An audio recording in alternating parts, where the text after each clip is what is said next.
사람의 복에 대해서 우리는 생각해 보고자 합니다. 우리는 이 앞주에 예수 밖에 있는 사람에 대하여 살폈습니다. 우리가 살아가는 인생길의 성경은 딱 두 가지만 제시해 줍니다. 하나는 의인의 길인가, 하나는 악인의 길인가, 둘 중에 하나만 있습니다. 중립은 존재하지 않습니다. 성경은 딱 두 가지만 얘기합니다. 그래서 시편 1편 6절에 의인의 길은 여호와께서 인정하나 악인의 길은 멸망할 것이다 말씀했고, 그 의인의 길이 바로 복 있는 사람의 길이라고 시편 1편 1절로 3절에서 말씀하고 있고, 4절로 5절에서 악인의 길은 결코 망할 수밖에 없음에 대하여 설명했습니다. 오늘 예수 그리스도 안에 있는 사람이 의인이고 의로운 자라고 얘기합니다. 악한 자를 성경에서 제시할 때 예레미야 2장 19절에서 하나님을 경외하지 않는 것과 하나님의 말씀을 버리는 것이 악이고 고통이라고 말씀했습니다. 결국 하나님을 경외하느냐 경외하지 않느냐의 차이가 악인과 의인의 결과입니다. 그것을 다른 말로 하면 예수 그리스도 안에 있는 사람인가 아니면 예수 그리스도 밖에 있는 사람인가 입니다. 예수 그리스도 안에서는 수많은 복이 우리에게 약속되어져 있습니다. 예수 그리스도 안에 있는 복을 이루 헤아릴 수 없을 만큼 많습니다. 그러나 그 복으로 들어가는 첫 관문의 문이, 그 복을 열 수 있는 문이 뭐냐? 로마서 8장 1절에 있는 말씀입니다. 로마서 8장 1절 우리 다 같이 한번 읽어보겠습니다. 시작. 그러므로 이제 그리스도 예수 안에 있는 자에게는 결코 정죄함이 없느니라니, 결코 정죄함이 없다는 겁니다. 예수 그리스도 안에 있는 사람에게는 결코 정죄함이 없다는 겁니다. 여기에 결코라는 단어에 주의해 보십시다. 이 결코라는 말은 구원의 확실성을 나타내는 단어입니다. 구원을 받기 위해서 예수 그리스도께서 십자가에서 단 한 번에 영원한 제사를 드리셨습니다.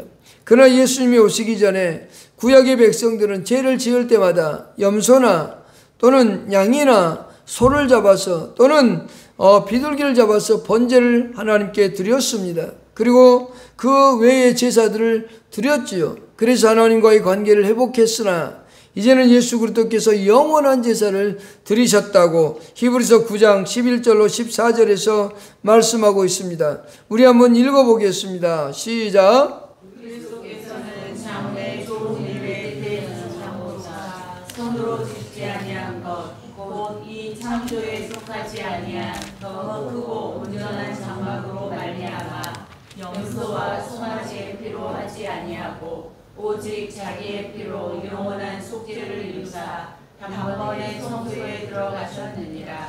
염소와 황소의 피와 및 암소의 죄를 뿌려 그 육체를 정결하게 하여 거룩하게 하거든 하물며 영원하신 성령으로 말미암아 흠없는 자기를 하나님께 드린 그리스도의 피가 어찌 너희 양심을 죽은 행실에서 깨끗하게 하고 살아계신 하나님을 섬기게 하지 못하겠느냐. 그 단어가 바로 결코라고 하는 단어가 해주는 단어입니다. 구원의 확실함. 저와 여러분은 예수 그리스도께서 단 한 번의 영원한 제사를 드림으로 말미암아 이 정죄함이 사라졌습니다. 우리는 예수 안에서 받는 최고의 복, 그 시작점은 뭐냐? 정죄함이 없다라고 하는 겁니다. 그렇다면 왜 정죄함이 없을까요? 그 첫 번째입니다. 예수 안이라는 도피성이 우리 안에 있기 때문에 그렇습니다. 그곳은 세상에서 가장 안전한 지대입니다. 구약 성경에 민수기 35장 9절로 28절과 신명기 19장 1절로 13절에 의하면 도피성이라는 성이 있습니다. 도피성의 제도가 있는데 그 도피성은 뭐냐면 부지 중에 살인한 자가 피하게 됐을 때 절대로 완전합니다. 그 누구도 거기에 들어와서 그 복수를 할 수가 없습니다. 공정한 재판을 받도록 허락해 준 겁니다. 거기에 들어오면 안전해집니다. 그러나 그보다 더 완전한 것은 바로 예수 안이라는 사실입니다. 이 예수 안에 있을 때는 우리는 절대로 완전합니다. 구약의 도피성에 비해 비할 바가 안 되는 정말로 안전한, 세상 그 무엇과도 비교할 수 없는 가장 안전한 곳이 예수 그리스도 안에 있을 때 그 누구도 정죄할 수 없다라고 하는 겁니다. 두 번째는 하나님이 우리를 의롭다고 선포하시고 있기 때문에 우리에게는 정죄함이 없습니다. 예수 안에 있는 사람들은 하나님의 선택을 받은 사람들입니다. 그들을 의롭다고 하신 이가 바로 하나님이십니다. 그러니 누가 그들을 송사할 수 있으며 누가 그들을 정죄할 수 있겠습니까?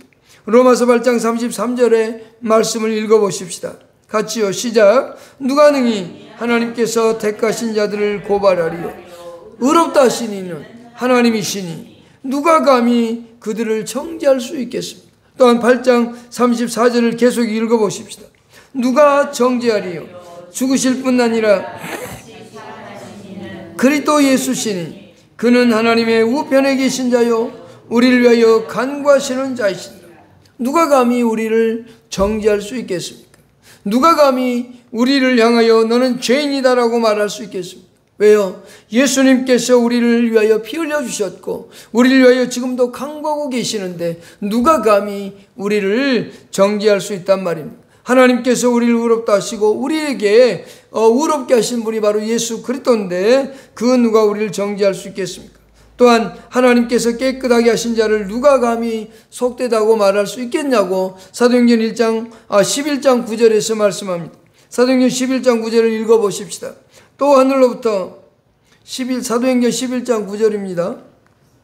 없습니까? 안 넣습니까? 제가 읽겠습니다.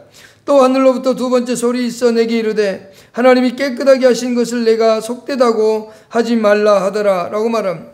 하나님께서 저주하지 않는 자를 저주할 수 없고 속되다고 하는 자를 누가 속되다고 할 수 있겠습니까? 민수기 23장 8절에 그렇게 말씀합니다.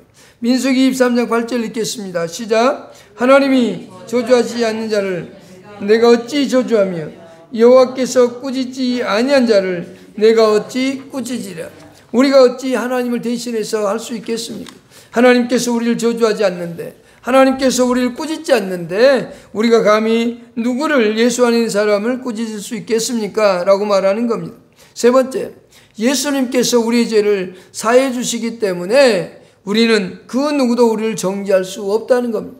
예수님께서 우리의 죄를 용서해 주셨는데 그 누가 우리를 향해서 너는 죄인이야, 너는 앞으로도 멸망당할 사람이야 라고 말할 사람은 아무도 없답니다. 그 대표적인 예를 몇 가지만 보겠습니다. 누가복음 7장 35절로 50절에 보면 한 여인이 나옵니다. 옷값을 깨뜨려 예수님의 발을 머리털로 씻었던 여인이 나옵니다. 예수님께서 바리새인의 집에 들어가서 거기서 식사할 때였습니다. 그때 예수님 뒤로 와서 조용히 예수님 앞에 무릎을 꿇고 눈물을 흘리며 그에게 향유를 붓고 머리로 발을 닦던 한 여인이 있었습니다. 그때 사람들은 의아해했습니다. 이 여자가 도대체 누구길래 그런단 말인가 라고 의아해했어요.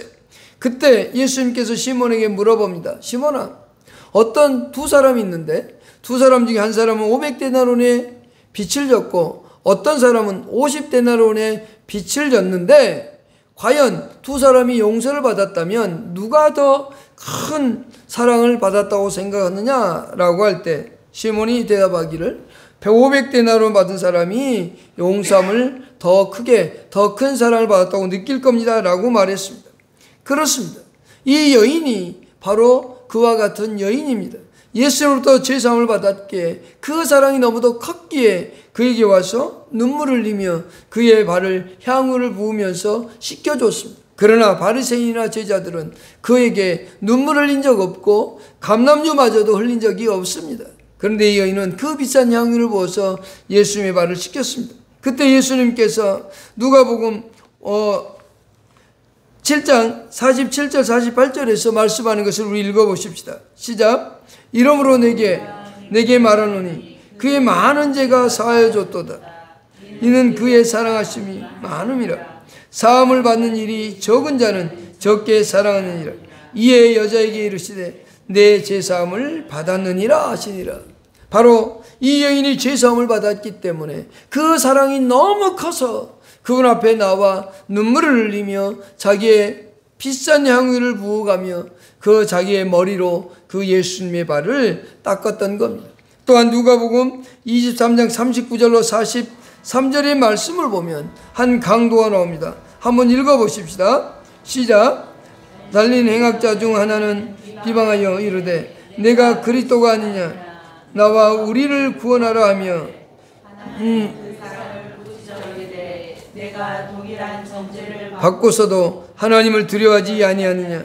우리는 우리가 행한 일에 상당한 보응을 받는 것이나 이에 당연한 거니와 이 사람이 행한 것을 옳지 않는 것이 없느니라고 이르되 예수여 당신의 나라에 임할 때 나를 기억하소서 하니 예수께서 이르시되 내가 진실로 내게 이르노니 오늘 내가 나와 함께 낙원에 있으리라. 강도로서 사람들로부터 비난당하 마땅합니다. 그가 십자가에 달렸습니다. 그런데 그때 예수님에게 말합니다. 당신은 아무 죄도 없는데 여기에 달리셨지 않습니까? 그러면서 당신의 나라에 갈 때 나도 데려가 주십시오 라고 하는 겁니다. 그랬더니 오늘 밤 너가 나와 함께 낙원에 있을 것이다. 감히 누가 예수님 왜 당신은 저 강도를 데리고 낙원에 가십니까? 라고 말할 수 있겠습니까? 왜요? 예수님께서 그렇게 하셨기 때문에 그 누구도 말할 수가 없는 것입니다. 또한 예수님께서 사해 주신 중풍병자가 있습니다. 친구들이 예수님이 그 마을에 들어와서 복음을 전할 때 예수님께서 유다와 예루살렘에서 이제 많이 복음을 전하고 그 마을에 들어와서 증거하고 있을 때 사람들이 너무 많이 몰려왔습니다. 그래서 그 중풍병자를 데리고 예수님께로 가야 되는데 길이 막혀서 갈 수가 없는 겁니다. 그래서 친구들이 생각하는 것은 지붕을 뚫고 그 친구를 내려보내는 겁니다. 그때 그들의 믿음을 보시고 이렇게 말하죠. 20절에 누가복음 5장 20절을 이렇게 말합니다. 읽어보십시다. 예수께서 그들의 믿음을 보고 이르시되 이 사람아 내 죄사함을 받았느니라. 예수님께서 그들이 그 지붕까지 뚫고 내려보는 그 믿음을 보시고 말씀하시기를 내 죄가 사함받았다. 이 사람에 대하여 누가 정죄할 수 있겠습니까? 그가 그리고 나음을 얻었죠. 여러분 똑같습니다. 요한복음 8장 1절로 11절에는 더 놀라운 사건이 나옵니다. 음행하여 잡혀온 여인이 있었습니다. 그때 사람들은 이렇게 말합니다. 그 여인을 돌로 쳐 죽여야 됨을 대하는 것이 율법입니다.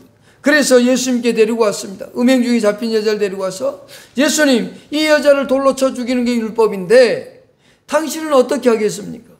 라고 말하죠. 그때 예수님께서 이렇게 말해요. 너희 중에 죄 없는 자가 돌로 치라 라고 말하죠. 그리고 땅에 글을 씁니다. 그때 사람들이 한 명 한 명 도망갑니다. 그때 이제 여인과 예수님이 둘이 남았습니다. 그때 하신 말씀입니다. 11절 읽어보십시다. 요한복음 8장 11절요. 시작. 대답하되 주여 없나이다. 예수께서 이르시되 나도 너를 정죄하지 아니하노니 가서 다시는 죄를 범하지 말라 하셨다. 예수님께서 그 여인마저도 용서하시는 분입니다. 간음 잡혀와서 율법에 의하면 돌 맞아 죽어야 되는 여인에도 불구하고 예수님은 그에게 용서하시고 나도 너를 정죄하지 않는다. 너를 정죄하지 않는데 과연 누가 너를 정죄하겠느냐. 예수님께서 죄를 사해 준 사람이 있는데 그 사람을 누가 정죄할 수 있겠습니까? 오늘 우리는 예수 안에서 다 죄사함 받는 사람들입니다. 그러니 누가 감히 예수 안에 있는 사람들을 정죄할 수 있겠습니까? 또 하나 왜 정죄할 수 없느냐. 로마서 8장 2절을 한번 읽어보십시다. 로마서 8장 2절입니다. 로마서 8장 2절 한번 다 같이 읽겠습니다. 시작.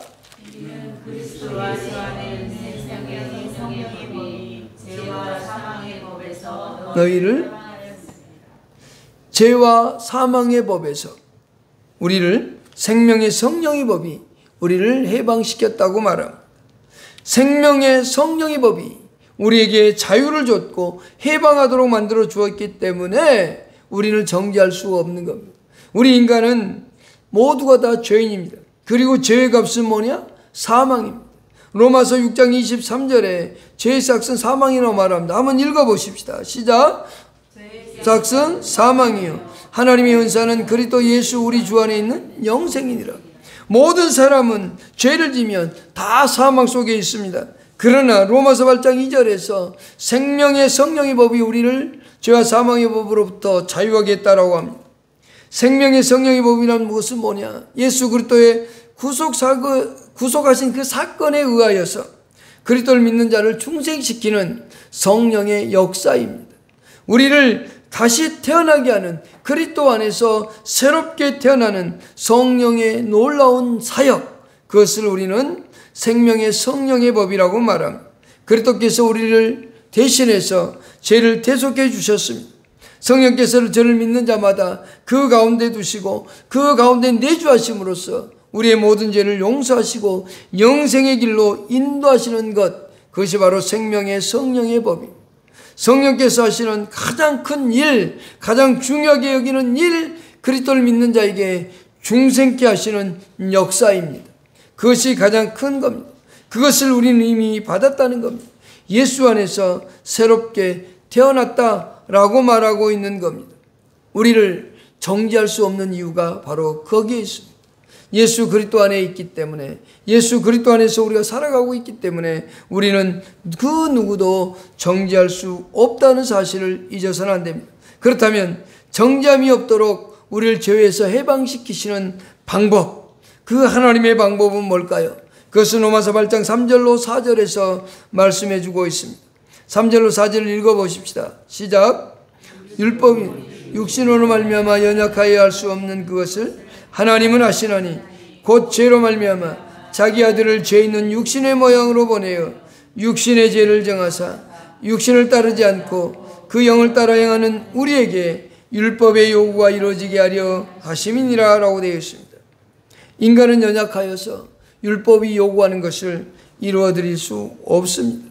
율법이 요구라는 것은 율법에 기록된 대로, 가지수대로, 그리고 시간대로 계속적으로 행해야 된다는 것을 말해주고 있습니다.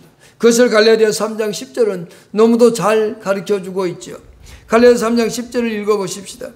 무릇 율법의 행위에 속한 자들은 저주 아래 있나니 기록된 바 누구든지 율법책에 기록된 대로 모든 일을 항상 행하지 아니하는 자는 저주 아래 있는 자라 하였습니다.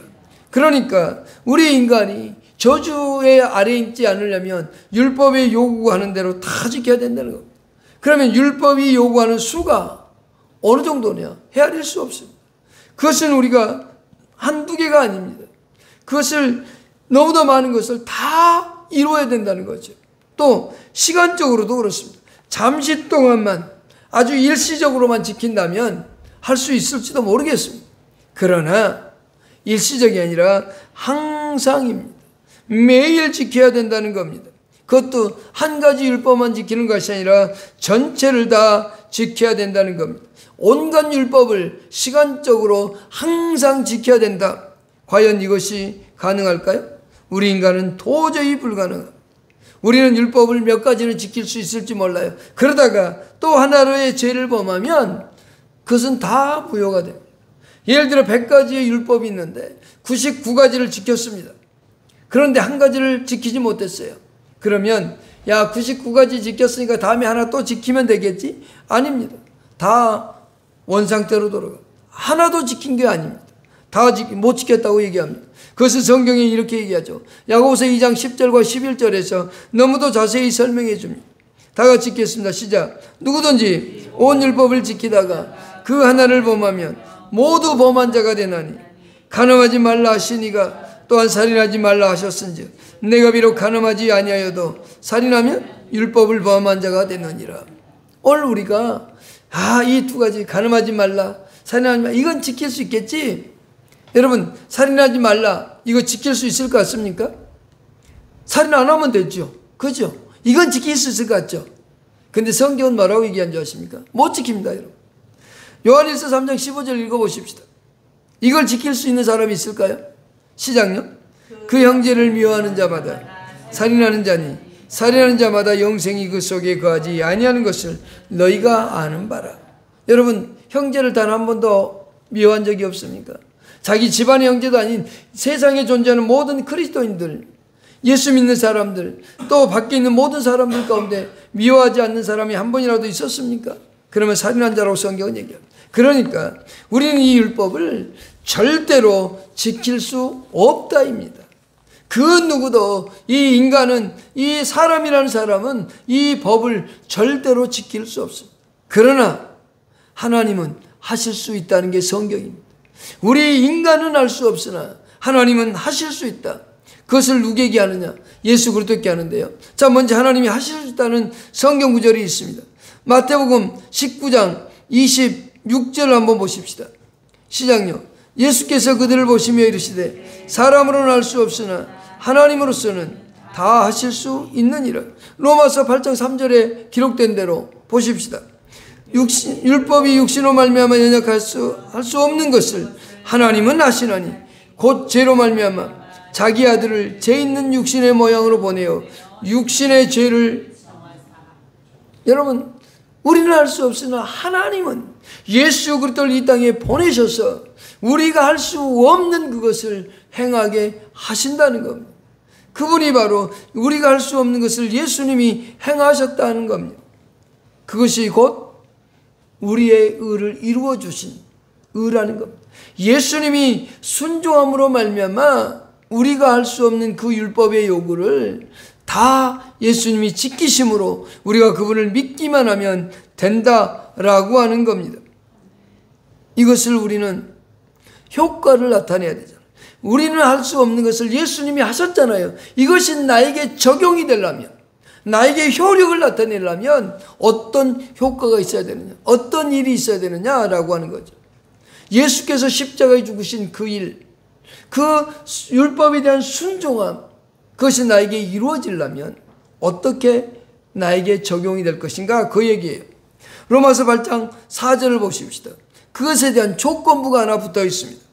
모든 사람에게 되어진 것이 아니라 이것은 하나의 조건이 붙어 있는 겁니다. 누구에게나 효력이 나타나는 게 아닙니다. 읽어보십시다. 시작. 육신을 따르지 않고 그 영을 따라 행하는 우리에게 율법의 요구가 이루어지게 하려 하심이니라.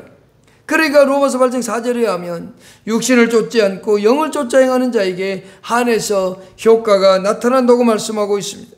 영을 쫓아 행하는 자, 그것은 성령의 요구대로 따르는 사람을 말합니다. 성령의 요구가 그러면 무엇입니까? 간단합니다. 예수님을 믿고 구원받으라는 게 성령의 요구인 겁니다. 너무도 간단하잖아요. 예수님께서 행하셨던 일을 믿고 그분에 따라 살라는 겁니다. 그게 성령의 요구하십니다. 그게 우리에게 주어진 복입니다. 예수 안에 있는 사람들에게 주어진 복이 바로 그겁니다. 아무리 예수님이 십자가에 못 박혔다 하더라도 나하고는 상관없어. 나는 그냥 육신을 따라 살 거야. 나는 성령이 요구하는 게 무엇인지 상관없어. 나는 내 마음대로 살아갈 거야 라고 한다면 그 사람에게는 절대로 이 예수 그리스도의 구원의 역사가 나타나지 않는다는 겁니다.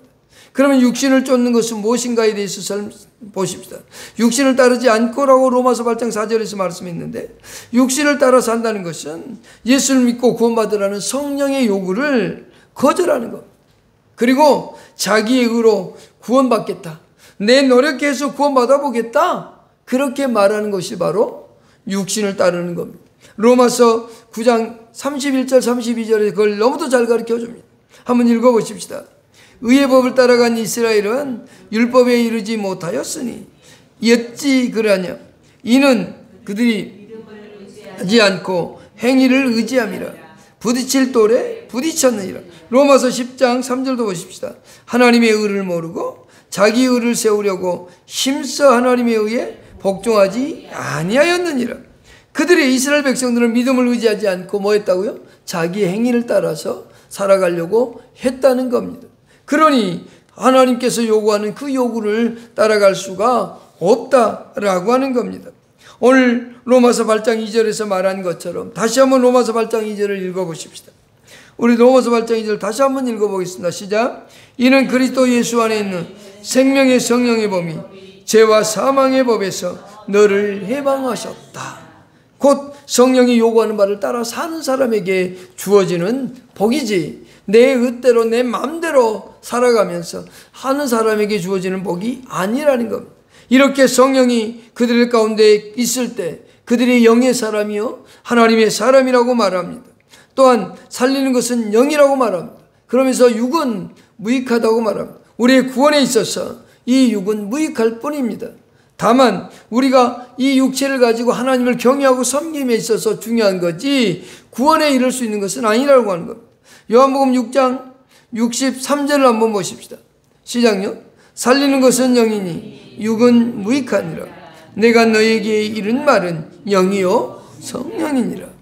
우리에게 주어진 이 생명의 말씀, 성령이 요구하는 바에 따라 살아가는 우리들, 그것은 곧 예수 그리스도를 믿고 그 예수 그리스도께서 요구하는 바를 따라 살아갈 수 있는 사람, 그것이 바로 정잠이 없는 사람이고 바로 예수 안에서 받아 누리는 복을 열어가는 열쇠와도 같은 겁니다.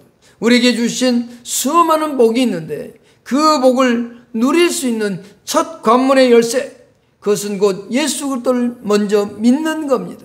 그리고 그분을 마음속에 받아들이고 그분의 요구를 따라 살아가겠노라. 그러면서 성령과 함께 살아가는 사람, 우리 안에 성령이 계셔서 우리를 하나님께로 인도해가는 것, 그것이 오늘 저와 여러분들에게 주어진 최고의 복이라는 사실을 잊지 않기를 축복합니다.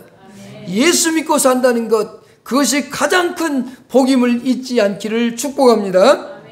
기도하십시다.